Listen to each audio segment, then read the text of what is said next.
The village of Rascafria, nestled between mountains and dense forests, held a nearly motionless peace in the 70s. Its inhabitants, barely 100, lived in stone houses that seemed as much a part of the landscape as the trees, and the monastery of El Paular was the heart of their traditions. During Holy Week, especially on Good Friday, processions and vigils were held with almost ritualistic solemnity. There were no bright lights, only candles and silence. The story began in the early hours of a Good Friday in 1973. That night, a group of young people, including Angela and Jose, decided to spend the night in the ruins of an old church near the monastery. It was said that the site was protected by an ancient spirit and that no one should remain there past midnight. But that night, driven by curiosity and disbelief, Angela and her friends chose to defy the warnings. Once inside, the cold and dampness seeped into their bones.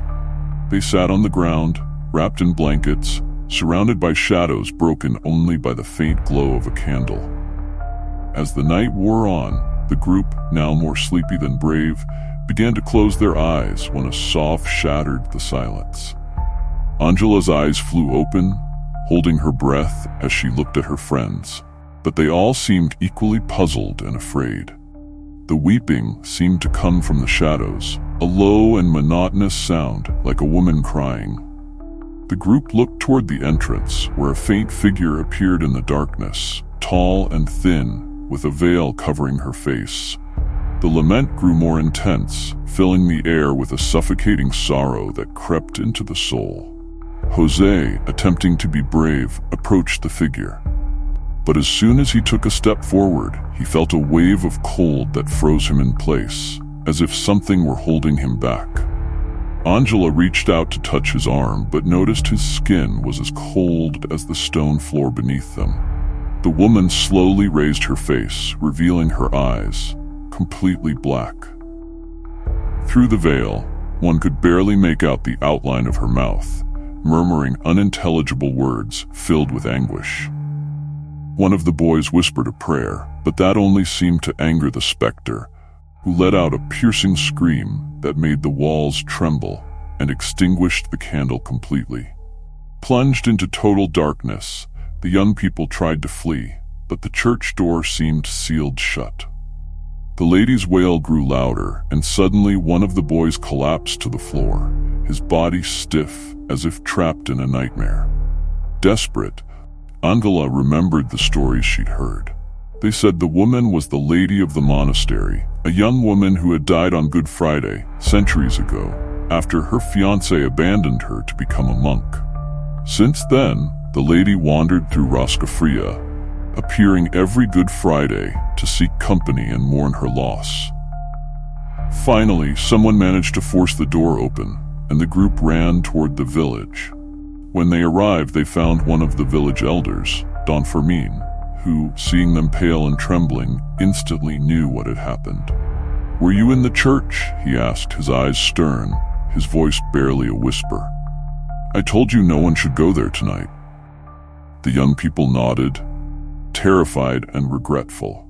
Don Fermin muttered a prayer, and before dawn broke, he led them back to the church to perform a purification ritual, hoping to calm the lady's spirit. That same afternoon, as the village awoke, everyone already knew the story, and from that day on, no one in Rascafria dared approach the church on Good Friday. It was said that the lady remained there, waiting, seeking those who would dare to interrupt her eternal lament.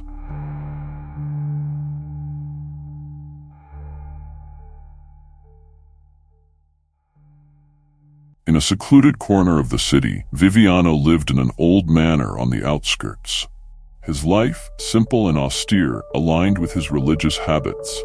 Every Easter week, silence ruled his home, and he dedicated the days to prayer and reflection. However, one particular Easter week in the 1960s, something dark and mysterious happened, something Viviano could never explain rationally, though he was never the same afterward.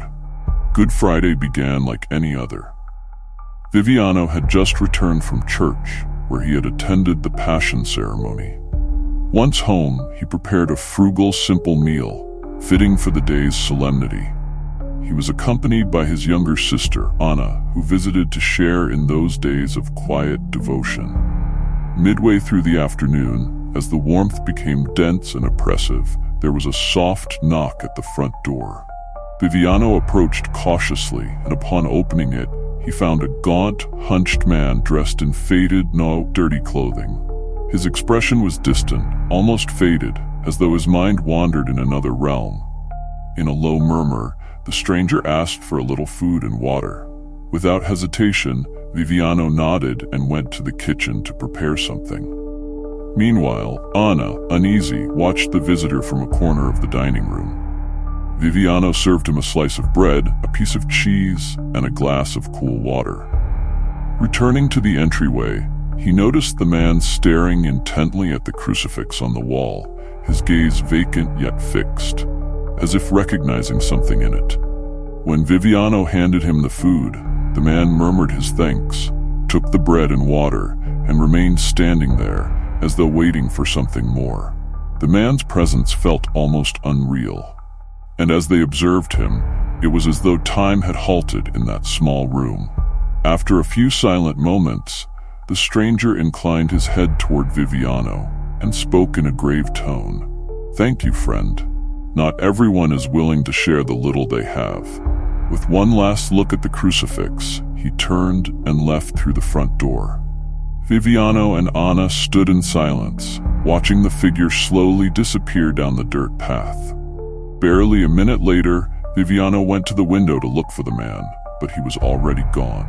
Anna, eyes wide, whispered, "There's no way he could have left so quickly." That night, restlessness would not leave them. Anna began to feel a chill in the room, as if the man's presence had left an invisible mark. Viviano, unable to shake the sense that something inexplicable had occurred, tried to calm himself by reading a psalm, yet a strange heaviness continued to press on his chest. At midnight, thunder rumbled, and rain began to fall fiercely. Suddenly, a creak at the back door made them both jump. They exchanged glances, their faces pale under the faint light of the oil lamp. Without thinking, Viviano rose and went to the door. Through the foggy glass, he could make out a silhouette, standing still in the rain. Despite his growing fear, he opened the door. There, on the threshold, was the man from that afternoon, soaked and staring straight at him. Without speaking, the man extended his hand, and not knowing why, Viviano returned the empty glass. The man offered a haunting smile and vanished, as if swallowed by the night. Viviano remained silent, frozen in place. Slowly, he closed the door and returned to Anna, who looked at him with barely restrained terror. "That man, I saw him in a dream before I arrived here," she whispered. "It's as though he was asking for something, seeking redemption." The two spent the rest of the night awake, unable to sleep, feeling as if an invisible force was watching them. At dawn, Viviano and Anna decided to search for the man, or at least discover who he was. They visited nearby areas, asking neighbors if anyone had seen him, describing his appearance in detail. No one remembered seeing him, either before or after that day. The thought that he might not belong to this world began to settle in their minds, though neither dared say it aloud. Days later, while visiting the church, Viviano found an old painting hidden in one of the side rooms of the main nave. As he looked at it, he felt his blood run cold. The image depicted a man on his knees, in an attitude of humility and resignation, facing a figure of the resurrected Christ. The man's face was the same as that of the stranger who had asked for food in his home. Viviano stood there, paralyzed, a feeling of both anguish and peace washing over him. That night back home, Viviano couldn't sleep. Something within him told him that the apparition had been a sign, a warning. He tried to pray, but a strange thought crossed his mind. What if it was Christ himself who came to test my compassion? He felt a deep chill, and with a sudden impulse, went out to the yard under the starry sky. He knelt on the damp earth and through tears asked forgiveness for his doubts and promised to give more of himself to others. Since then, Viviano never saw the man again, nor found any explanation for what had happened. Yet every Easter week, he felt a presence surround him, as if the visitor were still watching, awaiting the fulfillment of his promise.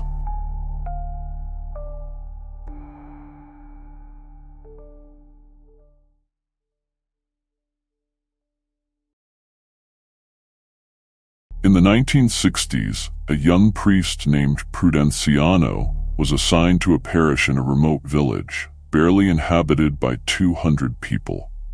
This small settlement, nestled among mountains and difficult trails, held an air of mystery that Prudenciano sensed immediately.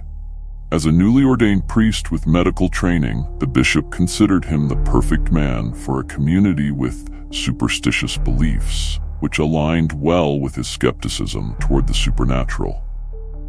With a mix of unease and curiosity, Prudenciano packed his belongings and embarked on the long journey to the settlement, where a humble chapel and an expectant community awaited him. Upon his arrival, the villagers welcomed him enthusiastically, grateful to finally have a religious figure to tend to their souls. In the following weeks, Prudenciano adapted to the routine of the place. He organized masses, provided first aid, and gradually improved the conditions of the chapel. However, as Easter week approached, the atmosphere in the village began to change. Conversations that once revolved around daily matters were now filled with unsettling whispers about the arrival of the Weeping Virgin. Prudenciano, ever the skeptic, listened to these stories with doubt, though he could not help but notice the seriousness with which the locals spoke. Just nights before Good Friday, a young villager asked Father Prudenciano if he would be able to drive away the Virgin.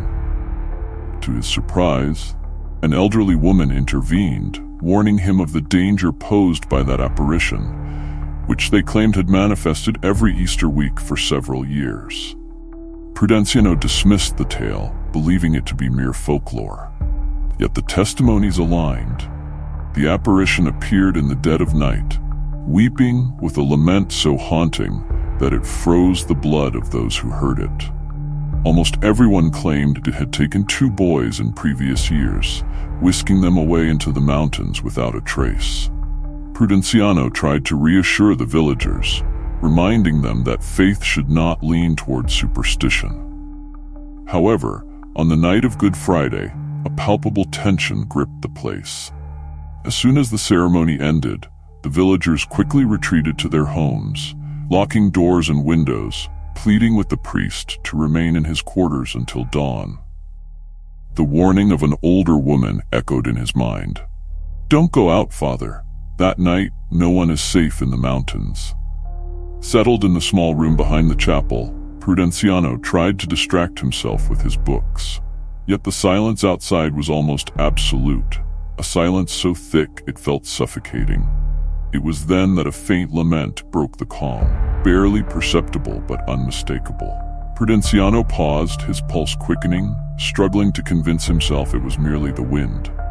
However, the sound repeated, clearer this time, a deep sob, laden with sadness and desolation. Feeling a chill run down his spine, the priest rose and cautiously stepped outside. What he saw froze his blood. A tall, thin figure, shrouded in a dark cloak, stood a few meters from the chapel, enveloped in darkness.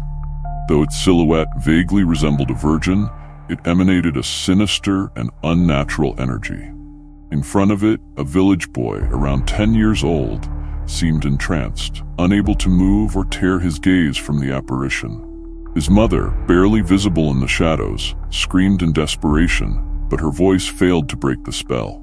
Unsure of what to do, Prudenciano began to recite the Hail Mary aloud as he slowly approached the boy. Each word felt heavy in the air, as if an invisible force were trying to stop him. The figure turned to face him, and then he saw its eyes, hollow and dark, with only a trace of a viscous red liquid that resembled tears of blood.